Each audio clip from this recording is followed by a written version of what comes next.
irmãos, amigos da Igreja Batista Moriá. Vamos juntos mais uma vez prestarmos um culto de louvor e adoração ao nosso Deus. Talvez alguns de nós já estejamos cansados, de esperar tanto, já se passou mais de um ano, mas vamos ser pacientes, aguardar no Senhor, Ele tem o momento certo. Enquanto isso, nós seguimos louvando e adorando ao nosso Deus. Como diz a canção, não olhamos as circunstâncias, olhamos o seu amor.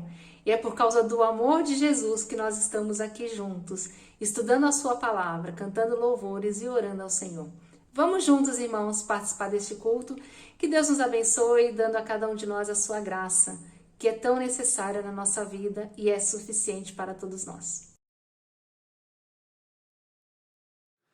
Teu amor é incrível, firme e constante, como uma rocha sobre os meus pés.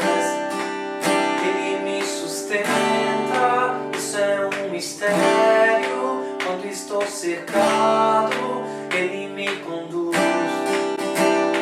Aleluia, aleluia, aleluia. Teu amor me faz cantar. Aleluia, aleluia, aleluia. Teu amor me faz cantar. Teu amor surpreende, desce de repente, alegria imensa sempre a me encher. Sempre que te vejo, brilha a tua bondade, nasce um novo canto dentro do meu ser. Aleluia, aleluia, aleluia. Teu amor me faz cantar. Aleluia, aleluia, aleluia. Teu amor me faz cantar.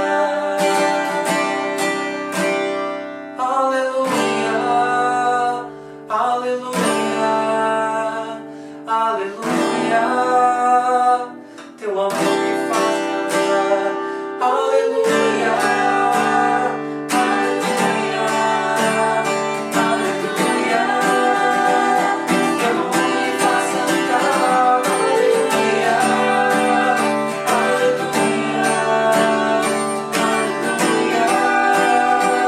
Teu amor me faz cantar. Aleluia, aleluia, aleluia. Teu amor me faz cantar.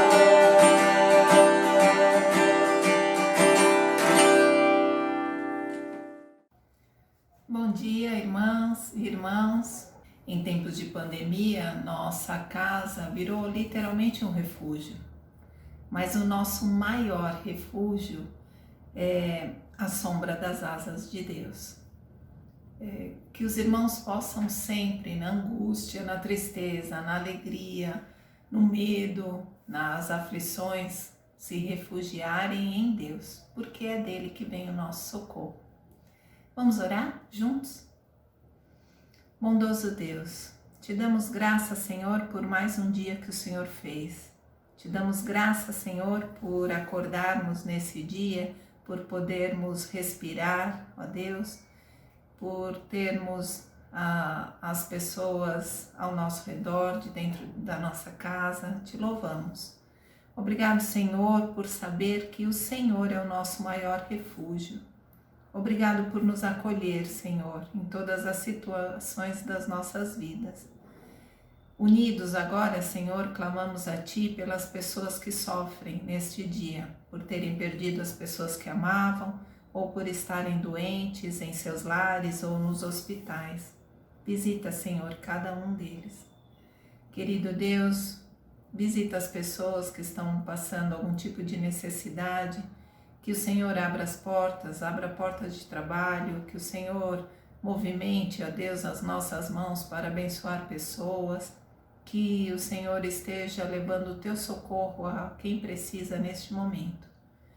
E te pedimos pelas autoridades desse país, te pedimos, ó Deus, que todos possam ter acesso à vacinação, não só aqui no Brasil, mas em todos os países do mundo, ó Deus, principalmente os países mais empobrecidos, que todos possam ter acesso à vacinação. Te pedimos unidos, Pai de amor, derrama cura sobre o mundo inteiro.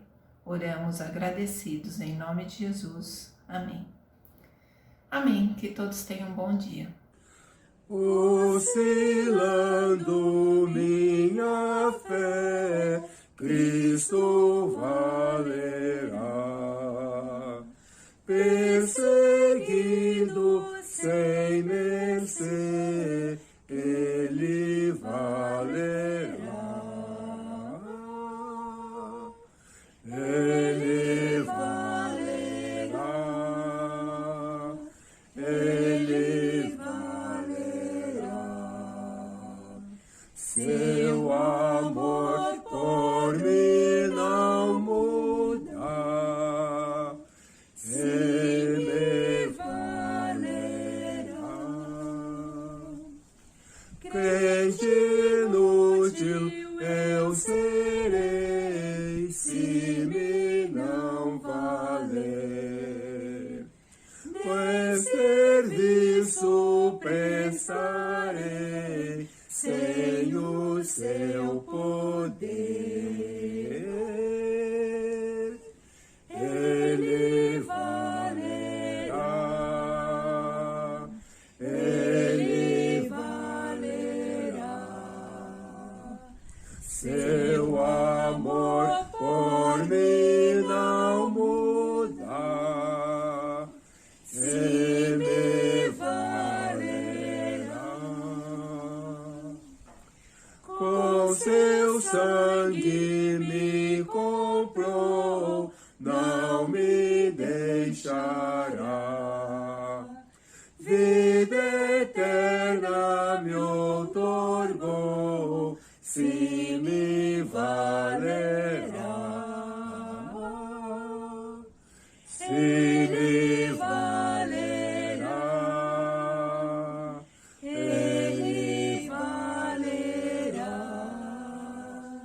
Seu amor por mim não muda. Ele valerá.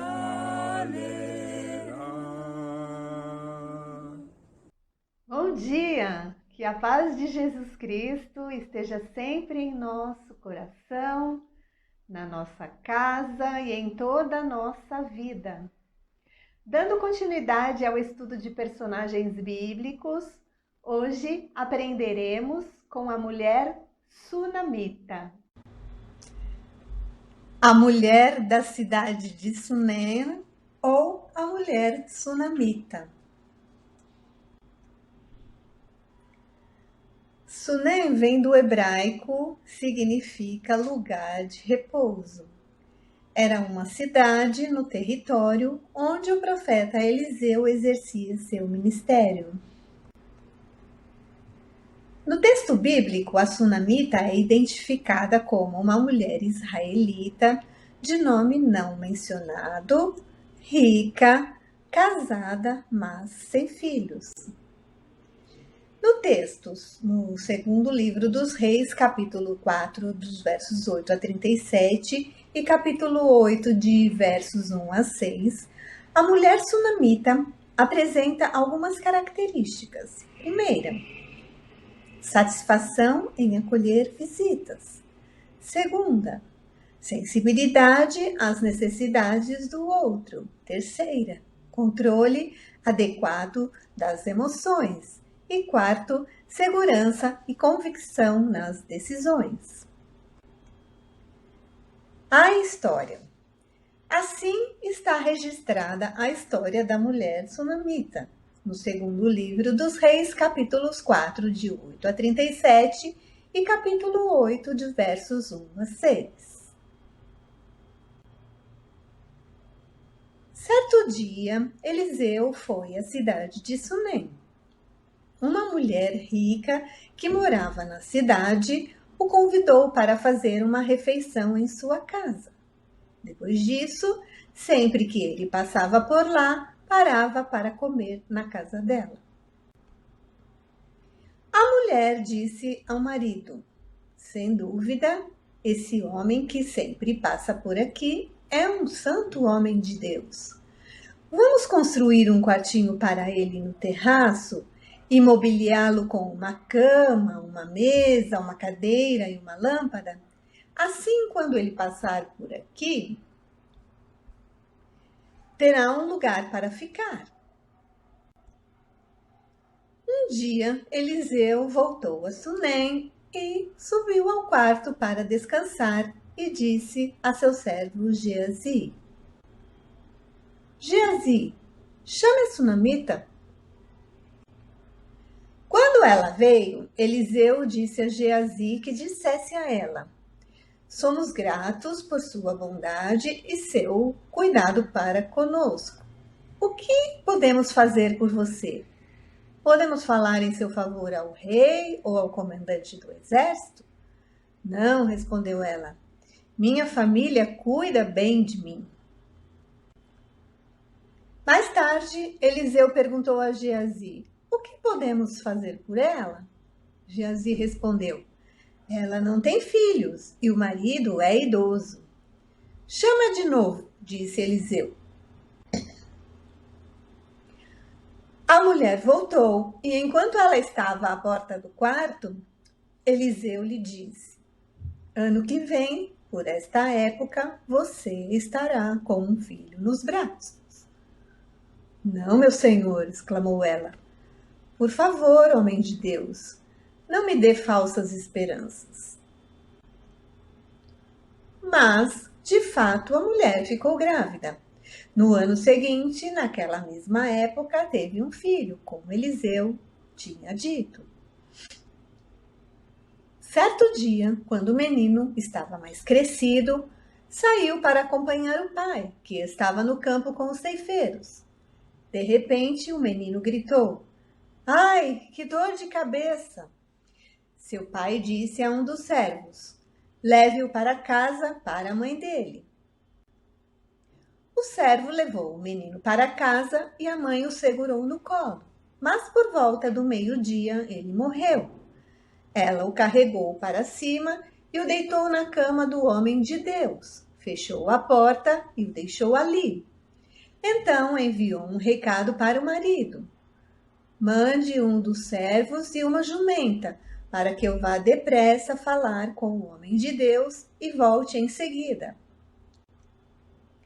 Por que hoje? Perguntou ele. Não é festa da lua nova, nem sábado. Ela, porém, respondeu: não se preocupe.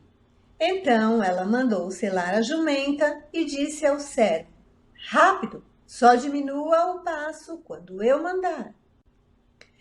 E partiu para encontrar-se com o homem de Deus no Monte Carmelo. Quando ele viu à distância, disse a Geazi: olhe, lá vem a sunamita. Corra ao seu encontro e pergunte: está tudo bem com a senhora, com seu marido e com seu filho? A mulher respondeu: sim, está tudo bem. Mas, quando ela chegou ao homem de Deus no monte, abraçou os pés dele. Geazi quis afastá-la, mas o homem de Deus disse: deixe-a em paz. Ela está profundamente angustiada, mas o Senhor não me revelou o motivo. Então a mulher disse: acaso eu lhe pedi um filho, meu senhor? Não lhe disse que não me desse falsas esperanças? Eliseu disse a Geazi: prepare-se para viajar. Pegue meu cajado e vá. Não cumprimente ninguém pelo caminho. Quando chegar, coloque o cajado sobre o rosto do menino. Mas a mãe do menino disse: tão certo como vive o Senhor, e tão certo como a sua própria vida, não voltarei para casa se o Senhor não for comigo. Então Eliseu voltou com ela. Geazi foi à frente e pôs o cajado sobre o rosto do menino, mas não aconteceu nada. Não havia sinal de vida. Geazi voltou para encontrar-se com Eliseu e lhe disse: o menino ainda não despertou. De fato, quando Eliseu chegou, o menino estava morto, deitado em sua cama. Eliseu entrou sozinho no quarto, fechou a porta e orou ao Senhor. Depois deitou-se sobre o corpo do menino e colocou sua boca sobre a dele, seus olhos sobre os dele e suas mãos sobre as dele. E enquanto se estendia sobre ele, o corpo do menino começou a se aquecer. Eliseu se levantou, andou de um lado para o outro no quarto e em seguida se estendeu novamente sobre ele. Dessa vez, o menino espirrou 7 vezes e abriu os olhos. Eliseu chamou Geazi e lhe disse: chama a sunamita. Quando ela entrou, Eliseu disse: aqui está seu filho. Ela caiu aos pés do profeta e se curvou diante dele. Então pegou o filho e saiu. Algum tempo depois, Eliseu tinha dito à mulher cujo filho ele havia ressuscitado: reúna sua família e mude-se para outro lugar, pois o Senhor proclamou sobre a terra de Israel uma fome que durará 7 anos. A mulher seguiu a instrução do homem de Deus, reuniu sua família e mudou-se para a terra dos filisteus, onde ficou 7 anos. Ao final dos 7 anos, a mulher voltou da terra dos filisteus e foi ao rei para reaver suas terras. Quando ela chegou, o rei falava com Geazi, o servo de Eliseu. O rei havia acabado de dizer: conte-me alguns dos grandes feitos de Eliseu. E Geazi lhe falava sobre a ocasião em que Eliseu havia ressuscitado um menino. Naquele exato momento, a mãe do menino entrou e apresentou-se ao rei sua petição para reaver sua casa e as suas terras. Veja, ó rei, exclamou Geazi, esta é a mulher e este é o filho dela, que Eliseu ressuscitou. É verdade? Perguntou o rei à mulher. E ela lhe contou o que havia acontecido. Então o rei ordenou a um de seus oficiais: providencie tudo que seja devolvido a ela, inclusive o valor das colheitas realizadas durante o tempo em que ela esteve ausente. Assim finaliza a história. Lições que aprendemos com a mulher sunamita. Lição número 1. Aprendemos a perceber as necessidades da obra de Deus e investir recursos nela. A obra de Deus também é realizada por intermédio dos nossos recursos materiais. Os recursos investidos pela sunamita no ministério de Eliseu com certeza fizeram diferença na obra realizada naquela cidade e região. Lição número 2. Aprendemos que expressar contentamento é possível quando valorizamos tudo o que já temos. Para a sunamita foi dada a oportunidade de pedir algo pelo cuidado que dispensava ao profeta.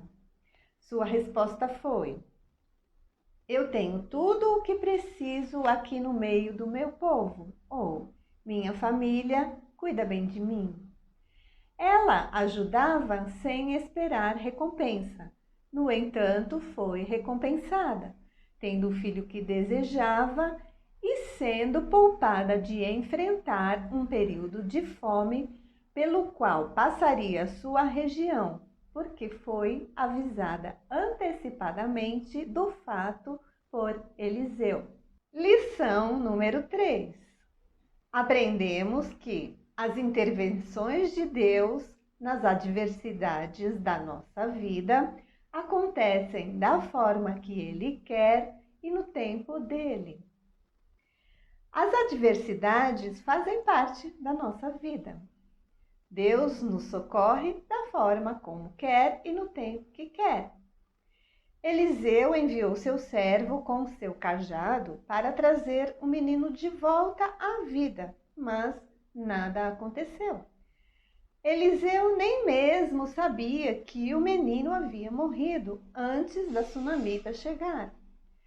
Deus revela aquilo que quer.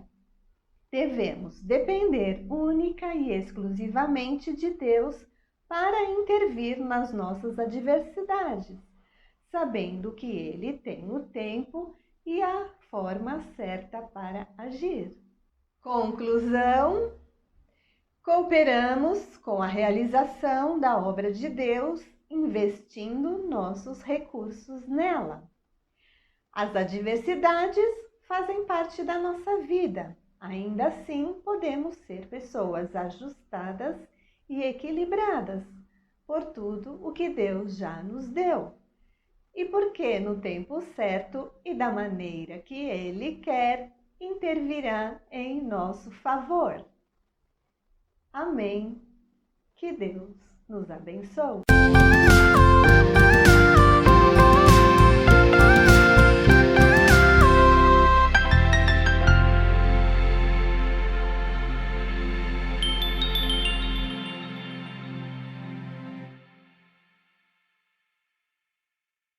Bom dia, queridos irmãos, amigos da Igreja Batista Moriá. Vamos conhecer agora o resultado do nosso quarto teste de verificação de aprendizagem dos personagens que aprendemos nesse período, que foram Onésimo, Sansão, Epafrodito, Tamar, a nora de Judá, mulher samaritana, menina anônima, Josafá, Judas Iscariotes, Áquila e Priscila, a mãe de Tiago e João, Geazi e Miqueias. Nós tivemos 38 pessoas participando dessa edição, sendo as parcelas mais expressivas de adultos até 59 anos, aí representados pelo verde, e adultos maiores de 60 anos, a faixa roxa.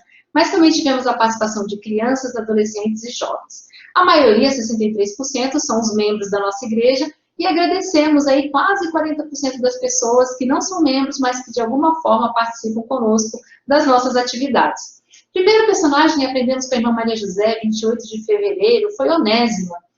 Qual era a profissão dele? Ele era fazendeiro, escravo ou pescador? A maioria, 100%, ou todo mundo, disse que ele era escravo. E a segunda pergunta sobre esse personagem é que Paulo pede a Filemão que receba Onésimo de volta de que forma? A maioria disse que é considerando como um igual na fé ou um irmão amado, e um pouquinho aí achou que era fazendo com que ele pagasse pelos prejuízos causados. Mas nós aprendemos com a Maria José, irmã Maria José, que Filemão deveria receber Onésimo como um irmão amado, né? E ele era, sim, um escravo. Então, parabéns, porque a maioria acertou. Outro personagem foi Sansão. 100% disse que a força de Sansão vinha dos seus cabelos. Aí, nessa segunda pergunta, né, a pergunta de número 4 do nosso questionário, 100% respondeu que a força de Sansão estava nos seus cabelos. Essa pergunta é muito fácil, né? Quem errasse, a gente ia ter que entender o que estava acontecendo. E a outra pergunta é, qual foi o objeto que Sansão pegou para matar ali 1000 homens? Foi uma espada, 7%, 8% acha que foi uma espada, mas a maioria acha que foi a queixada de um jumento. Bom, ele pegou, né, vemos no texto, aprendemos com a irmã Estela, que ele pegou foi uma queixada fresca de um jumento, isso mesmo, um queixo de um jumento, e com ele matou mais de 1000 homens, ali 1000 homens. E aí, parabéns, porque a maioria dos irmãos acertou. Um outro personagem, Epafrodito, trazido pela irmã Silvia em 14 de março, nós aprendemos bastante com ele, e esse personagem, Epafrodito, é citado em qual das cartas de Paulo? Será a carta aos Tessalonicenses, Filipenses ou Efésios? A maioria disse que foi a carta aos Filipenses. E aprendemos com ele o quê? Que ser cristão não nos dá imunidade especial, como a maioria respondeu, que ser cristão não nos dá superpoderes, ou que ser cristão é não ficar doente. Vamos ver com a irmã Silvia, ela nos ensinou que ser cristão não nos dá imunidade especial. E que a carta, né, que Paulo cita Epafrodito, é a carta aos Filipenses. Então, parabéns, porque a maioria acertou. Outra personagem belíssima, Tamara, na hora de Judá, aprendemos com a irmã Bernadette em 7 de março. Qual seria a nacionalidade de Tamar? Hebreia, cananeia ou ismaelita? A maioria disse que ela era cananeia e 8%, quase 8%, disse que ela era ismaelita. Vamos ver, né, irmã Bernadette? E a outra pergunta é, o que significa o levirato? A maioria dos irmãos disse que levirato significa quando a viúva casa com o irmão do seu marido, né? Então, 97% respondeu isso. Vamos lá, irmã Bernadette. Olha o joinha aí, o sorriso dela, confirmando que a maioria acertou, né? Tamar, ela era de Cananeia, e que levirato era o costume, né? Quando uma mulher ficava viúva, ela casava-se com o irmão do, então, seu marido falecido. Parabéns, e aí um joião para todos que acertaram. Outra personagem que estudamos foi a mulher samaritana, e tivemos a oportunidade de conversar sobre ela em 28 de março, e onde aconteceu a conversa da mulher samaritana com Jesus, né? Foi à beira do poço de Jacó, em Samaria, embaixo de um sol escaldante por volta do meio-dia, como a maioria respondeu, ou à beira do poço de Jacó, na Galileia, ao final da tarde, como alguns responderam. Vamos verificar. E o que podemos destacar dela? Que ela era uma mulher rejeitada pela sociedade por sua vida de pecado, como a maioria respondeu, ou ela era uma mulher que tinha um relacionamento bom com os judeus, por ser samaritana. Vamos lembrar, né? Essa conversa aconteceu à beira do poço de Jacó, em Samaria, debaixo de um sol escaldante, por volta do meio-dia. E samaritanos e judeus não conversavam, então não tinham um bom relacionamento. E nessa conversa, Jesus fala da sua vida pregressa de pecado. Então, possivelmente, essa mulher era rejeitada. Parabéns, porque a maioria dos irmãos acertou. Vimos com a irmã Maria José, no dia 11 de abril, a menina anônima, né? Olha como Deus usa, né, os personagens, e Deus usa cada um para nos ensinar. Nessa história, nós aprendemos que o profeta Eliseu exerceu seu ministério em qual localidade? Será que a maioria acertou, que disse que foi em Israel, no Reino do Norte? Ou terá sido em Jerusalém, como alguns colocaram? A outra pergunta era que Naamã tinha lepra, e qual foi a solução, né, para a cura desse problema que a menina anônima deu para sua serva, que era a esposa de Naamã? E aí, 100%, todos disseram que a solução que a menina deu foi que ela procurasse o profeta Eliseu em Israel. Vamos ver, né? Nesse dia tivemos uma belíssima aula de história, de geografia com a irmã Maria José, e vimos que o profeta Eliseu exerceu o ministério no Reino do Norte. E a dica que a menina deu foi que a sua patroa, né, ela procurasse o profeta que estava em Samaria, porque ele curaria da lepra. Parabéns, irmãos! Josafá, estudamos com a irmã Estela no dia 18/4, e ela perguntou qual é a posição ocupada por Josafá. A maioria disse que ele era rei em Judá, e uma parcela bem pequena aí, essa faixa azul do nosso gráfico de pizza, diz que ele era profeta. A segunda pergunta era quais as características mais marcantes em Josafá? A maioria disse que ele era um rei competente e fiel ao Senhor. Alguns acharam que ele era um rei duro e de coração rebelde, e alguns acharam que ele era um rei prudente, como as serpentes, e simples, como as pombas. A irmã Estela está dando parabéns, porque a maioria acertou, né? E ele era um rei competente, né, e fiel ao Senhor. Parabéns, porque os irmãos acertaram. Um personagem super desafiador para a irmã Silvia, aprendemos com Judas Iscariotes, Missões para Nossas Vidas, e foi trazido no dia 25 de abril.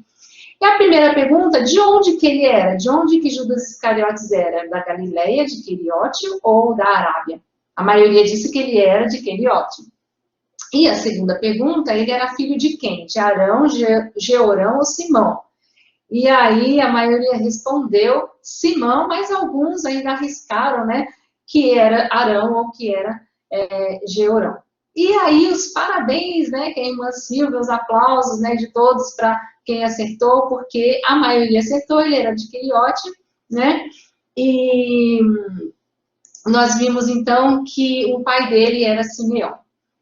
Vamos em frente agora, o nosso próximo personagem, trazido pela irmã Bernadette no primeiro domingo de maio, foi esse casal maravilhoso, Áquila e Priscila. E a profissão desse casal, qual era? Você acertou? A maioria disse que eles fabricavam tendas. E a maioria também disse que era o apóstolo Paulo que saudava esse casal com o termo cooperadores. Vamos ver, irmã Bernadette, se a maioria acertou, né? A carinha dela está dizendo que acertou.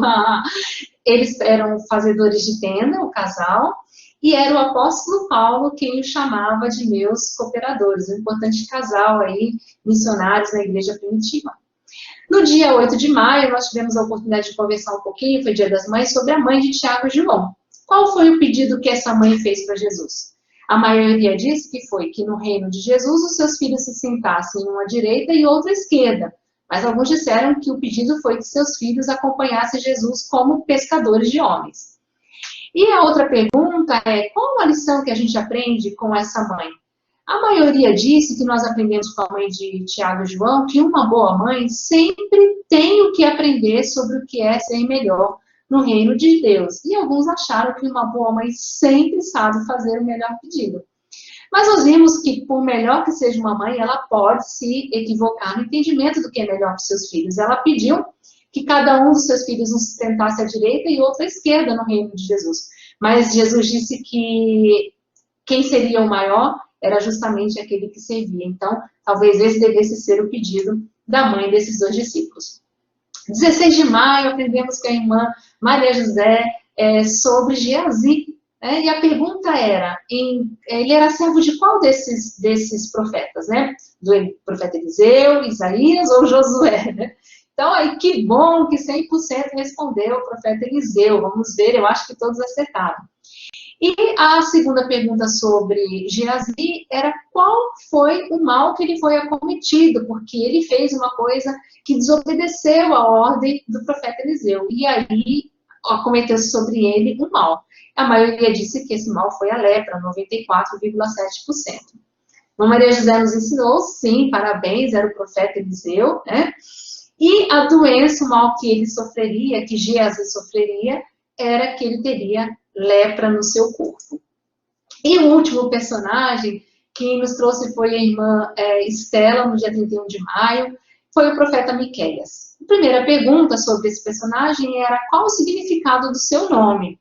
A maioria disse que Miqueias significa quem é como Jeová, mas alguns arriscaram, né, na alternativa o Senhor é meu juiz, e alguns também que o significado do seu nome era homem de Deus. Vamos ver, conferir o resultado com a irmã Estela.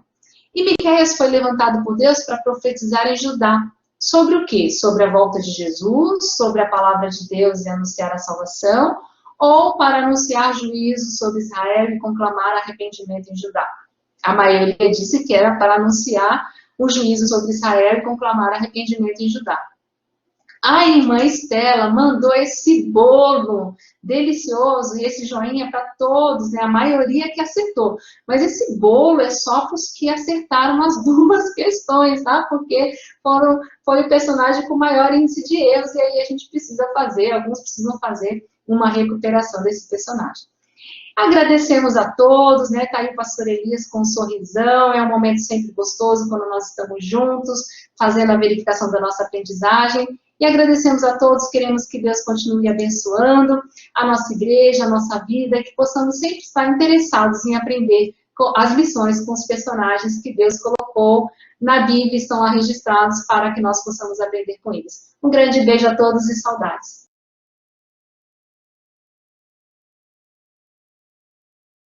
Olá, irmãos e amigos da Igreja Evangélica Batista Moriá.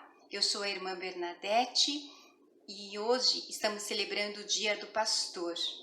Então, estou aqui em nome da igreja para fazer uma homenagem aos nossos pastores. Nossa igreja é privilegiada com a vida de 4 homens escolhidos por Deus para exercerem seus dons em nossa comunidade local.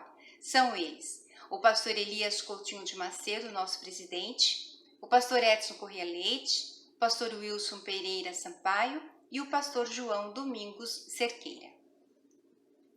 Em nome da igreja, quero agradecer a Deus por suas vidas, pela entrega da palavra de uma forma tão relevante, cuja mensagem não tem apenas o objetivo de nos levar à salvação pessoal, mas principalmente de nos orientar a afastarmos do pecado e a sermos cada dia pessoas melhores. Agradecemos a Deus também pela orientação à igreja, de forma a tornar nossa comunidade um lugar saudável e equilibrado, a nos mostrar que a igreja não é um lugar onde as pessoas se reúnem, mas ela é formada por gente que se ama, se aceita e cuida um do outro. Somos abençoados como comunidade pela visão madura e sábia de um pastor-presidente que se preocupa com cada um de nós, cujo comando tem o propósito de nos manter saudáveis, que busca o bem-estar da igreja. Seu pensamento é tão válido e verdadeiro que, ao expor suas orientações, consegue apoio de seus pastores auxiliares, de sua liderança e de todos os membros. Estamos passando por um período de adversidade, sim, mas aprendemos o significado da obediência, cujo resultado é vida, e isso nos leva a uma maturidade espiritual. Como homenagem singular, compartilho com a igreja o versículo e a primeira estrofe do hino que mais agrada ao coração de vocês. Vamos então ao primeiro versículo. Pastor Elias, parabéns pelo seu dia.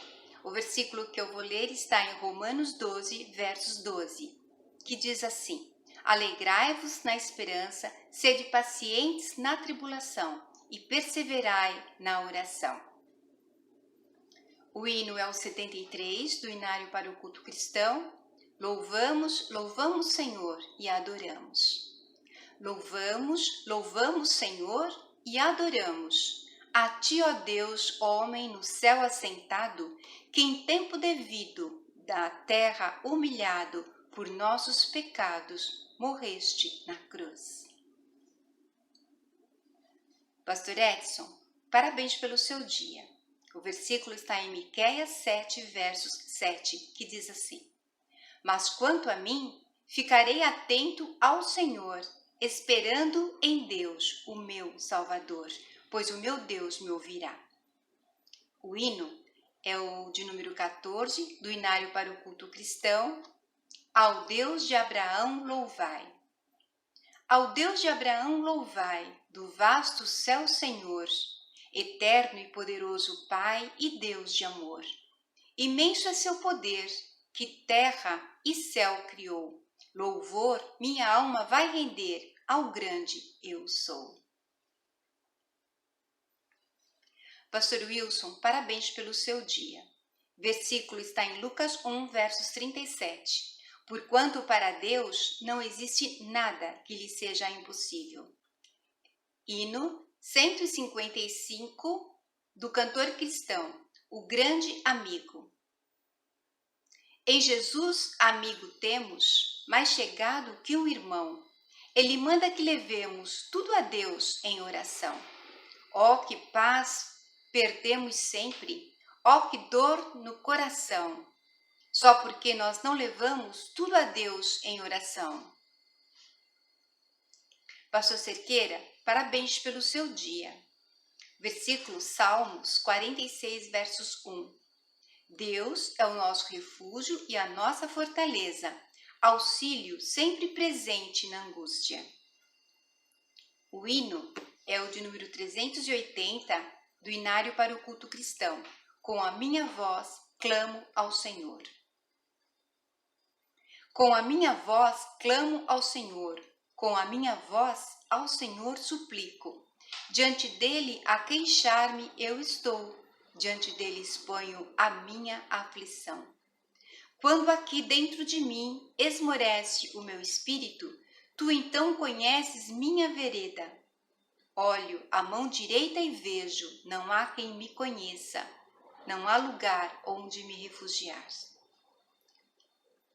Amados pastores, que Deus continue a protegê-los com muita saúde, lhes dando forças para nos guiar.